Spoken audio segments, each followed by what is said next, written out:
Boris Bastio, d'abord merci pour la conférence que vous avez donnée tout à l'heure au Brafard Talk. Merci à vous pour l'invitation. C'était vraiment passionnant. Vous vous êtes arrêté sur ce tableau de Spielart. Qu'est-ce qu'il évoque pour vous?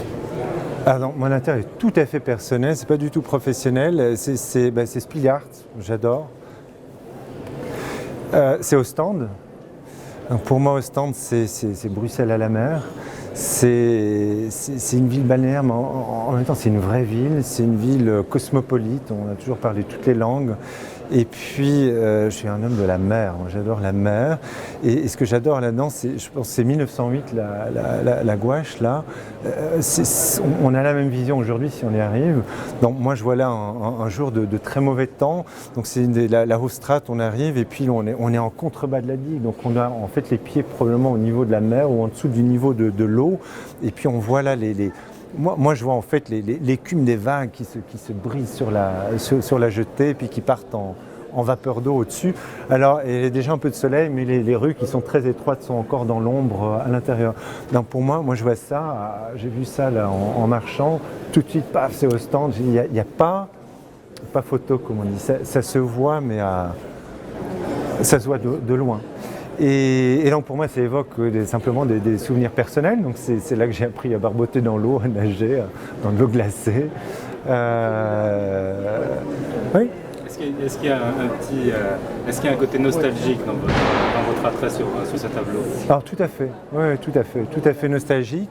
Alors, je ne suis plus trop parce que j'ai assouvi cette nostalgie l'été passé. J'ai passé quelques jours à Ostende avec mes enfants pour leur montrer justement cette ambiance tout à fait particulière de cette ville qui, même si elle change, garde quelque chose de profondément original.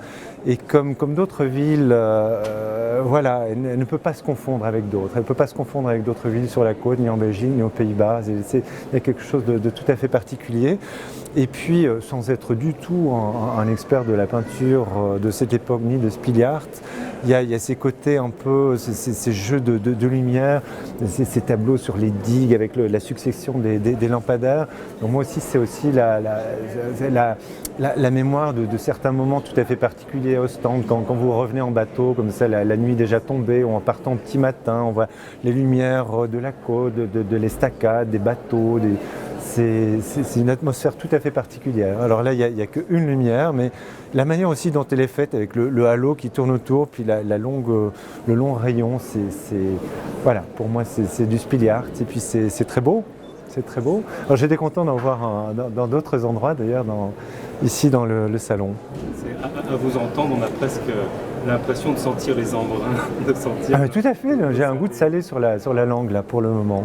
Vous avez vu, il n'y a aucun personnage dans le tableau.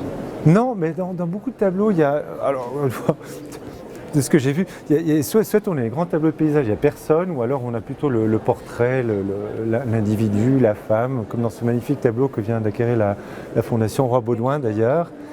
Et ceux-là font partie des paysages complètement vides.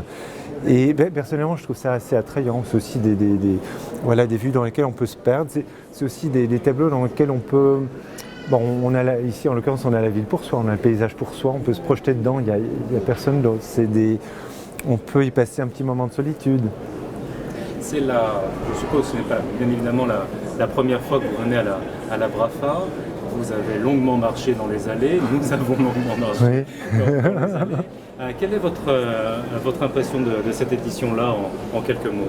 Alors c'est la troisième édition que je vois. Ce que je remarque, c'est qu'elles sont chaque fois un peu différentes. Il y a un peu des modes, il y a des peintres qui sont un peu plus présents que d'autres. Cette année, j'ai vu plus de Chagall peut-être que je n'en ai vu, à part la dernière expo Chagall que j'ai vue.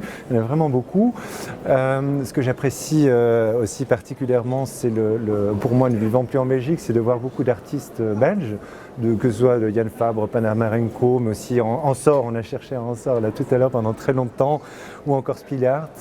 Il y a, n'habitant plus depuis pas mal d'années maintenant en Belgique, on voit qu'il y a quand même quelque chose d'une certaine belgitude dans cet art, donc ça fait bien plaisir. Et puis ce que je trouve vraiment remarquable sur je pense qu'il y a presque 14 000 m², c'est la diversité des collections. C'est vraiment un musée, un pop-up museum comme ça de grande ampleur pendant ce temps-là. C'est très sympathique, très intéressant. Boris Bastiot, merci. Merci à vous.